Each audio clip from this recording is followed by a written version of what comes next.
ಏನೇನು ತಿಲ್ಲಕ ಹಚ್ಕೋತೀವಿ ಅದ್ರ ಬಗ್ಗೆ. ಖಾಲಿ ಏನು ಕುಂಕುಮ ಹಚ್ಕೋಬೋದು ಇಷ್ಟ ಗೊತ್ತು, ಯಾಕೆ ಹಚ್ಕೋಬೇಕು ಏನು ಉದ್ದೇಶ ಅದ ಗೊತ್ತಿಲ್ಲ ಬಹಳ ಜನ. ನಾ ನಿಮಗೊಂದು ಪ್ರಶ್ನೆ ಕೇಳ್ತೀನಿ, ಹೇಳ್ತೀರಾ? ಉತ್ತರ ಹೇಳ್ತೀರಾ? ನಮಗೂ ಎಷ್ಟು ಕಣ್ಣುಗಳವ? 2 ಕಣ್ಣುಗಳು. ಶಿವ ದೇವರಿಗೆ ಎಷ್ಟು ಕಣ್ಣುಗಳವ? 3. ಎಷ್ಟು ಮಂದಿ ಹೇಳ್ತೀರಿ? ಶಬಾಷ್. ಶಿವನಿಗೆ ಅಷ್ಟೇ 3 ಕಣ್ಣುಗಳಿಲ್ಲ, ನಮ್ಮೆಲ್ಲರಿಗೂ ಸಹ ಇಷ್ಟವ 3 ಕಣ್ಣುಗಳು. ಅದರಲ್ಲಿ 2 ಕಣ್ಣು ಕಾಣ್ತಾ ಇವೆ, 3ನೇ ಕಣ್ಣು ಮುಚ್ಚದ. ಏನದ? 3ನೇ ಕಣ್ಣು ಮುಚ್ಚದ, ಗೊತ್ತದ? ಆ 3ನೇ ಕಣ್ಣು ಎಲ್ಲಿರ್ತದ? ಇಲ್ಲಿ ಇರ್ತದ. ಇಲ್ಲಿ ನಾವು ಎಲ್ಲಿ ಕುಂಕುಮ ಹಚ್ಕೋತೀವಲ್ಲ ಅದು ಅಲ್ಲಿ ಇರ್ತದ. ಅದಕ್ಕೆ ಸೈಂಟಿಫಿಕ್ ಆಗಿನೂ ಇದು ಸತ್ಯವಾದದ್ದು, ವೈಜ್ಞಾನಿಕವಾಗಿನೂ ಇದು ಸತ್ಯವಾದದ್ದು. ಏನಂದ್ರೆ ಅದಕ್ಕೆ ಇಂಗ್ಲಿಷ್ ನಲ್ಲಿ ಏನಂತ ಕರೀತಾರೆ ಅಂದ್ರೆ ಪಿನಿಯಲ್ ಗ್ಲ್ಯಾಂಡ್ ಅಂತ ಕರೀತಾರೆ. ಏನಂತ? ಸಂಸ್ಕೃತದಲ್ಲಿ ಆಜ್ಞಾ ಚಕ್ರ ಅಂತ ಕರೀತಾರೆ. ಏನು? ಮತ್ತೆ ಇನ್ನೊಂದು ಏನು? ಗುರುವಿನ ಕೇಂದ್ರ. ಏನು? ಗುರುವಿನ ಕೇಂದ್ರ. ಗುರು ದ್ರೋಹ ಯಾರು ಮಾಡ್ತಾರ? ಈ ಕೇಂದ್ರ ಇದು ಏನು? ಬುದ್ಧಿಯ ಕೇಂದ್ರ. ಇಲ್ಲಿ ಏನೇ ಒಂದು ಗುರುವಿನ ದ್ರೋಹ ಮಾಡ್ತಾರ ಅವ್ರಿಗೆ ಬುದ್ಧಿ ಬಂದ್ ಆಗ್ಬಿಡ್ತದ. ಏನು? ಅವ್ರ ಏನಾಗ್ತಾರೆ? ಮೂಢರಾಗ್ತಾರೆ, ಬುದ್ಧಿಗೇಡಿಗಳು ಆಗ್ತಾರೆ, ಬುದ್ಧಿ ಇಲ್ಲದಂತ ವ್ಯಕ್ತಿಗಳು ಆಗ್ತಾರೆ.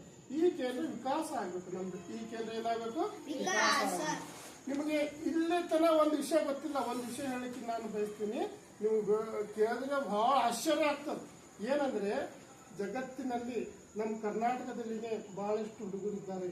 ಏನ್ ಮಾಡ್ತಾರೆ ಅಂದ್ರೆ ಅವರಿಗೆ 2 ಪಟ್ಟಿ ಇರ್ತದಲ್ಲ, ಪಟ್ಟಿ ತಗೊಂಡು ಕಣ್ಣಿಗೆ ಕಟ್ಟಿ ಒಂದು ಹಳ್ಳಿ ಇಟ್ಟು ಕಣ್ಣಿಗೆ ಕಟ್ಟಿದ್ರು ಸಹ ಏನ್ ಮಾಡ್ತಾರೆ? ಎದುರುಗಡೆ ಏನಾದ ಎಲ್ಲವನ್ನು ಹೇಳ್ತಾರೆ. ಪುಸ್ತಕದಲ್ಲಿ ಏನು ಬರ್ದಿದೆ ಅದನ್ನು ಓದಿ ಹೇಳ್ತಾರ, ಎದುರುಗಡೆ ಏನು ಕಲರ್ಸ್ ಇವೆ ಅವೆಲ್ಲ ಹೇಳ್ತಾರೆ.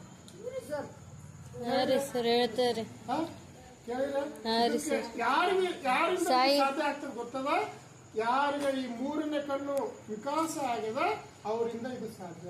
ಇನ್ನೊಂದು, ಇಲ್ಲಿ ಕುಂಕುಮ ಹಚ್ಚೋದ ಉದ್ದೇಶ ಏನಂದ್ರೆ ನಾವು ಇದು 3ನೇ ಕಣ್ಣು ಯಾವಾಗ ಜಾಗೃತಿ ಆಗ್ತದೆ ಗೊತ್ತದ? ನಾವು ಇಲ್ಲಿ ಧ್ಯಾನ ಮಾಡಬೇಕು.